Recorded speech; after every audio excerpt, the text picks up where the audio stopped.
Hey everybody, this is Jacob with Scooters Lawn Care, and today I'm going to try to answer Matt's question about system and service autopilots we use to help scale the business. Before we get into this, today we are going to create some more additional quality content for you to put into your business, take little pieces of, use them to better your business. You can learn from our wins, our losses, and take what you can get. Please like, subscribe, let me know if you like or dislike, and just comment below. We appreciate everything you guys put back to us. So, to get into Matt's question, what are some of the systems that we put in place that go kind of overlay into Service Autopilot to help scale the business?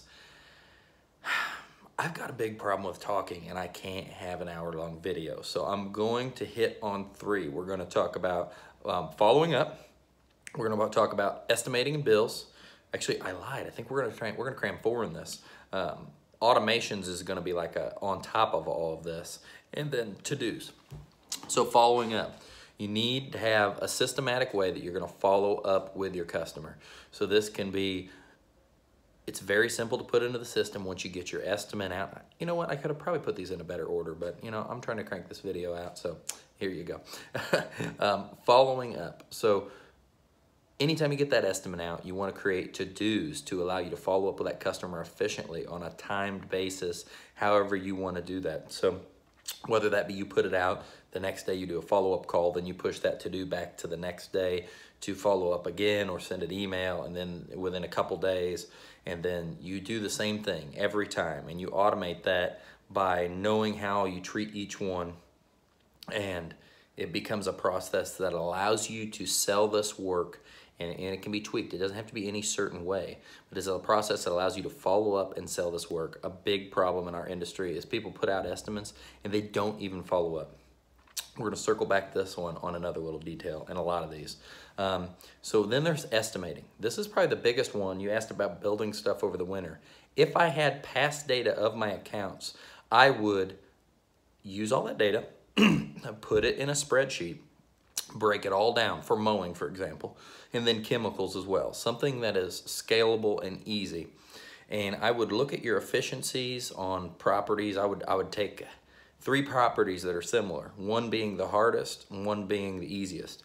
And I would look at those times and I would build a rate matrix out of that in Service Autopilot so you can base your pricing off square footage and then with a couple variables on top of that. So square footage, and then you also pick, it's either A, B, or C properties. So easiest, middle, and hardest.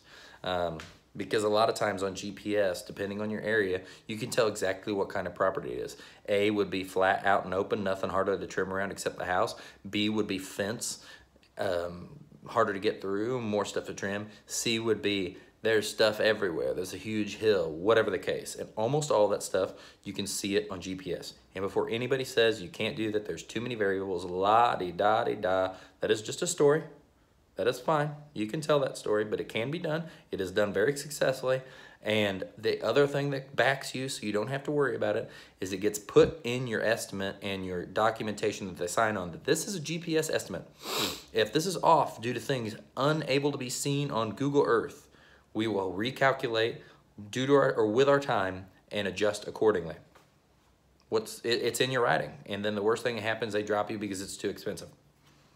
So the third thing we're going to get into is to-dos. We talked about these. You can create automations with these to-dos to help so many things. You know, you can to-dos for following up, to-dos for anytime someone in your office has an estimate, you know, just these little simple things. And that doesn't really sound that automated, and it's not.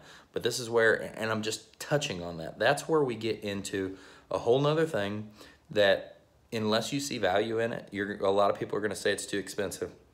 But automations is almost out of beta release, and it is going to be amazing.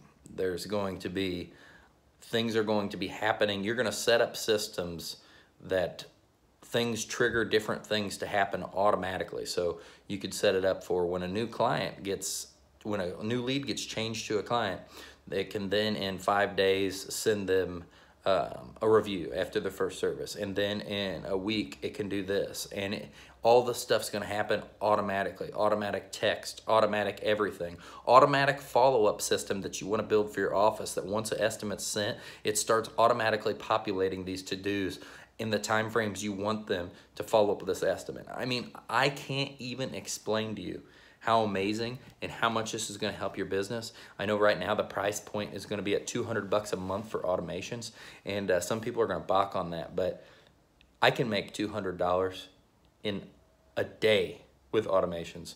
It's virtually free. It's going to be a ROI, hugely positive ROI if you use it to your advantage.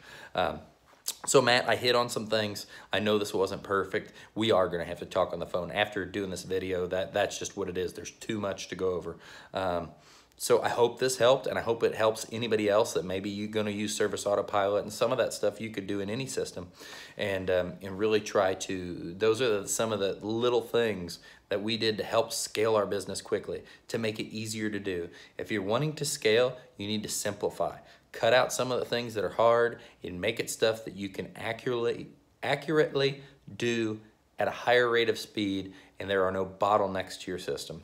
So Matt, like I said, contact me back after this. Everybody else, I hope that this really helped out. I hope you could get some value out of this, and we look forward to hearing your comments below. Please like and subscribe. Jacob with Scooters Lawn Care, guys. It's Monday. It was great. Let's go get the rest of this week. See ya.